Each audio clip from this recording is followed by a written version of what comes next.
Hello Home Slices, it's Kiara with Home Slice Adulting, and I'm coming to you with my review for Love and Hip Hop Season 7, Episode 5. Now, I was supposed to post this much earlier this week, but when I was filming the first half of this for Episode 4, my throat was very scratchy and it kind of hurt to talk, so I ended my filming at the end of that episode. But yeah, the scratchy throat just led to the deep voice that you hear now and the sniffles and sneezing all day, so it's only gotten worse. But anyways, forgive me for putting this out so late. So we start off with the Creep Squad, and they're playing basketball and they all suck at it. Snoop is talking about her relationship with Jade. Self talks about how he gave Mariah a contract and how she's dragging her feet. And so instead, he got another female artist to start working with. Rich Dollaz doesn't like Mariah Lynn. He makes it clear that he thinks her music is trash. And I think his judgment is clouded by the fact that he severely dislikes her for what happened last season, but whatever. And he says that he's not gonna bring his new girlfriend to the Gwenning Entertainment first premiere performance, whatever it is, but he is going to be there because he does want to see what happens when DJ Self talks about the two artists that don't know about each other, because that's always an issue on every Love and Hip Hop episode.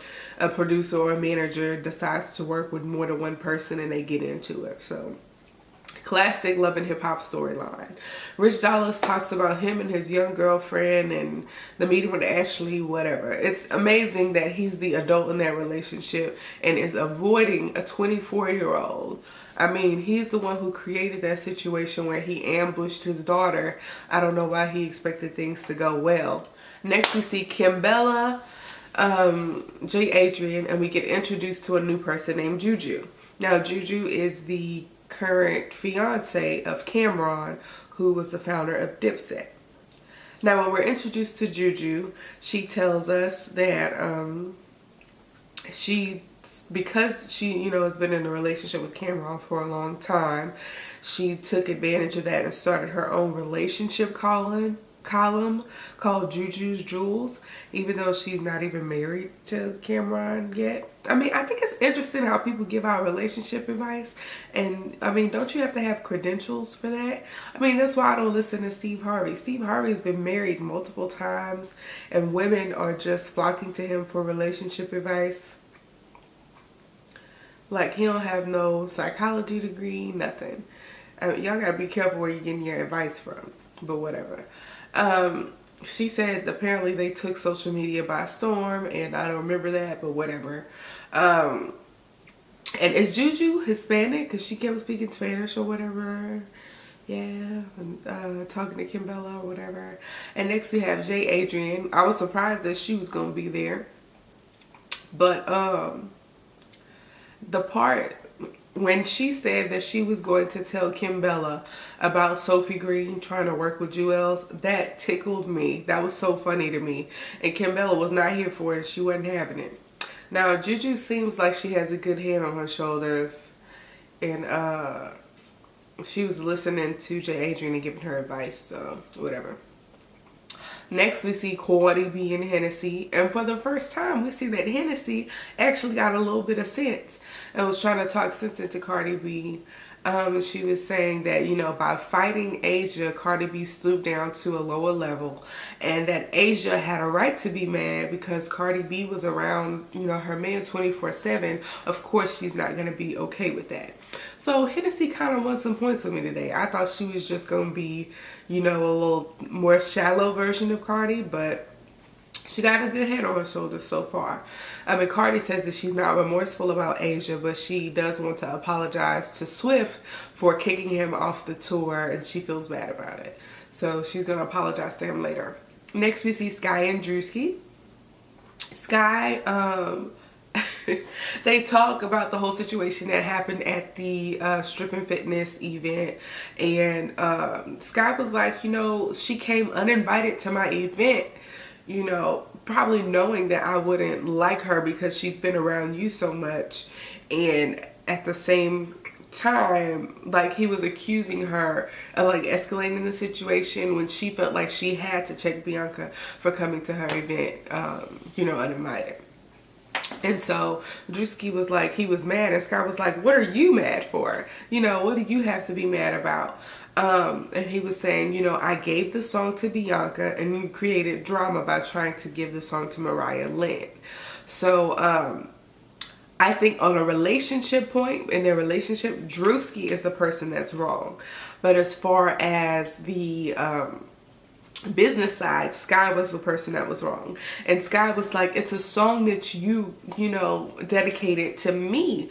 You know, you shouldn't have somebody on the song that I don't like. Which I technically agree with. And on the same token, if she has helped you make music decisions in the past, then it's easy for her to assume that she can help you make this one. So because he didn't make that proper boundary between personal and business, that she stepped into something that he felt like she shouldn't have. So it's both of their faults, but Sky doesn't want to take responsibility for her part in what is wrong. And they both have a point.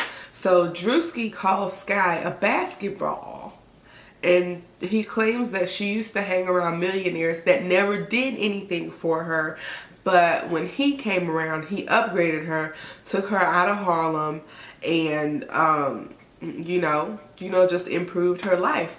And that was very rude. That was very rude to say. Sky did not like it. She wasn't really having it, and she left.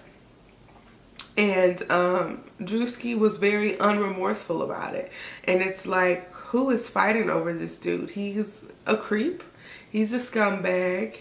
And, you know, the fact that he wasn't remorseful about calling his girlfriend a basketball that was passed around from millionaire to millionaire is something that, you know, he doesn't understand what happens in a relationship, and that you can't say stuff like that.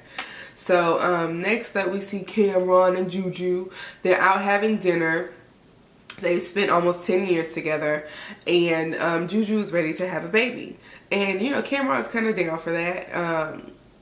At first they were like disagreeing about how long they had been together, and Cameron was like, you know, we haven't been exclusive, you know, that long. It's been like since 2014.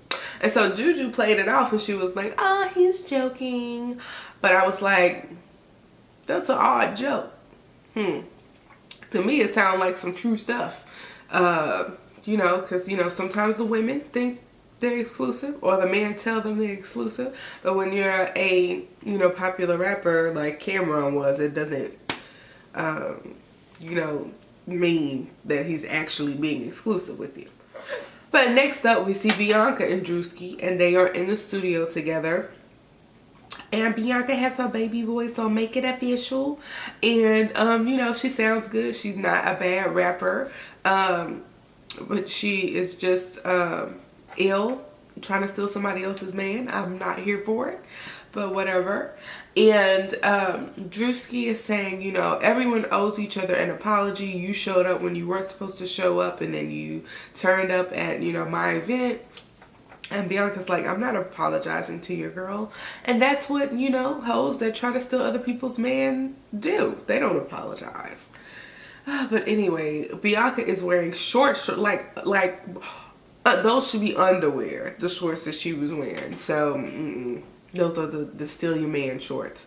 So I've lost a lot of respect for Bianca this season. Next up, we see the Gwenin Entertainment launch. So Mariah Lynn has the contract in hand, but come to find out she hasn't even signed it yet. That she's waiting on a call from her lawyer to make sure everything is kosher before she signs. Now, something about this doesn't make sense. We saw DJ Self tell Mariah Lynn that he wanted to have this Gwenin Entertainment launch party that was going to be a performance for the very first artist in Gwenin Entertainment. Now, because she showed up with the contract in hand and didn't actually turn it over to DJ Self, she should have known that there was going to be somebody performing at the launch that was not her. So I don't know why she was under the impression that she was going to give him this contract right then, and that there wasn't going to be a performance, or that there was going to be nobody else who was signed. I mean, Mariah Lynn is the type of person who kind of screws herself over by doing little stupid stuff like this. Like, she expected to go on a field trip when she never turned in the permission slip. Like, her mom signed it and everything, but she ain't turned in the permission slip.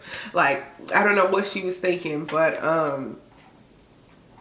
she talks to DJ Self, and DJ Self lies to her about Rich Dollaz wanted to smooth things over with her. Now, Mariah Lynn says that she wants to, you know, hand over the paperwork to make it official after her lawyer calls her. And I just think she's stringing him along. I think she felt like she had a little bit more leverage than she does with DJ Self. There are certain people that when they get to a certain point in their lives, they feel like they have more bargaining chips than they really do. And they don't realize that it's like a piss or get off the pot situation. So yeah, Mariah Lynn screwed herself over. And the girl who is actually the first lady of Gwinnett Entertainment that pissed Mariah Lynn off, I can't remember her name. It's like Galore something. And she wasn't that good, but it was a live performance. So, you know, maybe I have to hear the song by itself. But she looks like Kiki Wyatt to me. But she is a singer and she is not a rapper. And so Mariah Lynn goes, Mariah Lynn tears up the contract in front of DJ Self's face because she feels like she, like DJ Self kind of went behind her back and got another artist. But like I said, why are you showing up to a Gwinnett Entertainment performance and watching someone else perform if you were supposed to be the first lady of Gwinnett Entertainment? That just didn't make sense to me, but whatever. So Mariah Lynn goes over to Rich, and Mariah Lynn was all over the top. I found her to be very whack in this situation. Rich Dollaz was like, you know, I ain't saying nothing about trying to, you know, reconcile with you or make things right and smooth things over. And so, oh, you know, Swift lied about something else. And she's like, you know, you haven't had anything popping in the music industry in forever, which is, you know, true. But you know, in that situation, Mariah Lynn was the one that was looking crazy. So like I said, she did it to herself. Next up, we see Cardi B and Swift. And Swift is, you know, definitely not on the tour, and she says that the tour is not the same without him. And for whatever reason, she seems to be kind of flirting, you know, with him. So, you know, she had her feminine wiles.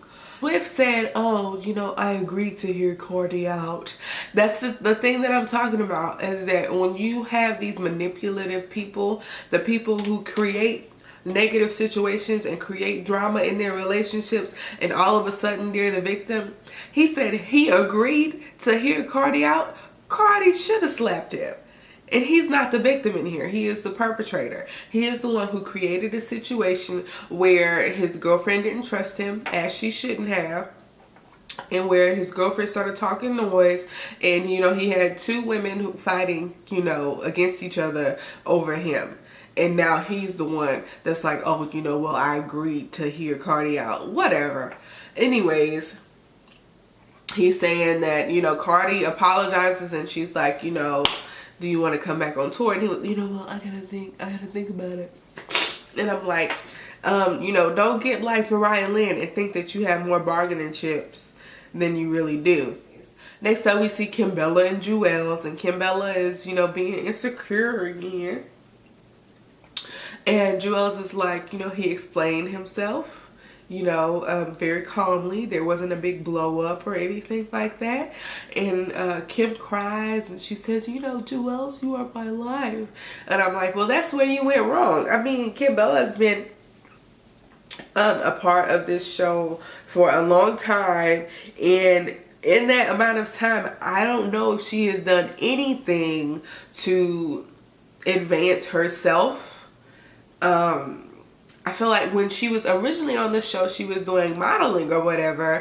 But now that her body is out of whack, I feel like that's not necessarily an option. So I feel like what she hasn't done is she hasn't taken advantage of the platform she had to venture into other areas of business. And she has made Juelz Santana her life. And God forbid if Juelz left her, would she have anything besides, you know, maybe child support? So, you know, that's the problem. So what I'm figuring out is that Kimbella actually did not take the advice that she gave Jade Adrian like 2 episodes ago, where she's saying, you know, live your life on your own, and either, you know, your partner is going to get with it or get lost. And so apparently, you know, when she created her little life of her own, she got rid of it as soon as Juelz took her back. So, you know, she just needs to get a life. And if she starts getting busy, she'll have less time to worry about what Juelz is doing and learn how to do something that she really enjoys. So he tries to reassure her, and I really think Juelz means it. So hopefully they work that out. Now, Rich and Jade, I think Rich is too old to be avoiding a girlfriend that's half his age. I'm like I said, if you're the adult in the relationship, why are you avoiding your girlfriend? But whatever. Jade is so hyped up and saying that, you know, you didn't defend me against your daughter. And while Rich didn't defend her, I don't know what she was expecting. I mean, Ashley was being a teenager who's trying to protect her dad from young women who all turn out to be the same in his life. Plus, Rich did not tell her until a few minutes before Jade showed up that Jade was going to be at the dinner with them. So Ashley was on the defensive. So that's a situation that Rich created. And I don't know what Rich was supposed to do. Tell his daughter to, you know, shut up and be respectful of this person who's only, you know, a few years older than you. I don't know. I mean, and you're only been here for 6 months. Whatever. Jade, I think, was tripping. I thought she was very immature, but that's what happens when you date a 24-year-old.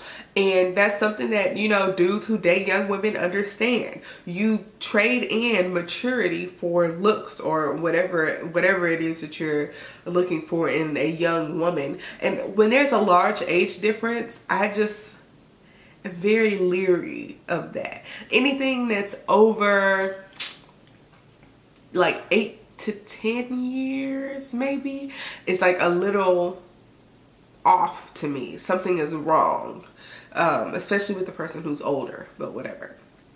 Anyways, I was actually surprised to see Moniece, y'all. And she came in and I was like, ah! This is like one of the first times I've actually been genuinely surprised on this show. So all we see is Jade like, are you serious? And here comes Moniece. And I thought Moniece was Ashley because, you know, she's shaped like a 16-year-old. So I really couldn't tell it was Moniece, but yeah, it was Moniece. So next time, Moniece welcomes Jade to the harem, and she starts causing trouble in his relationship. And those of you who have watched my Love and Hip Hop Hollywood reviews know that I'm really not here for Moniece. Moniece likes to start trouble where there is no trouble, and I don't like it. But anyways, Bianca is getting very thotty with Drewski. Snoop wants to move forward with Jade Adrian, but somebody that we don't know thinks that Jade Adrian is using Snoop. And while I believe that that is true, I also think that Jade Adrian has genuine feelings for Snoop.